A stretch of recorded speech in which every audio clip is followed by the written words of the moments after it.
ल हेर्नुहोस्, घन्टीमा भोट हालेर जिताउनुको नतिजा तपाईँहरूले पनि यस्तै सोच्दै हुनुहुन्छ होला हैन?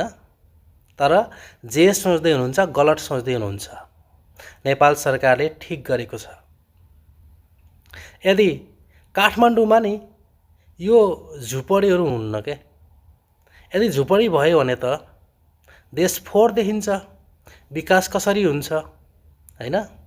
जति पनि यो सुकुम्बासीमा बस्दै आउनुभएको छ नि, उहाँहरूलाई म के भन्न चाहन्छु भने यो सुरुवात हो। काठमाडौँ मात्रै होइन, नेपालको जति पनि ठुला ठुला सहरहरू छन् नि, त्यहाँको सब सुकुम्बासी हट्ने छ के। अबको 2 वर्षभित्रमा लेखेर राख्नु होला। म आजको डेटमै भन्दैछु तपाईँहरूलाई चाहिँ।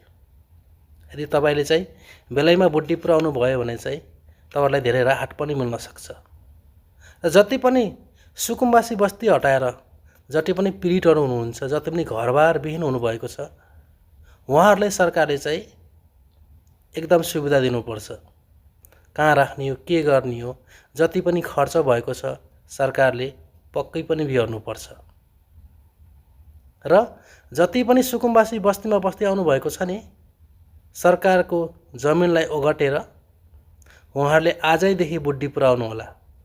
पछि तपाईँलाई चाहिँ समय मिल्ने छैन के, सोच्ने समय पनि मिल्ने छैन।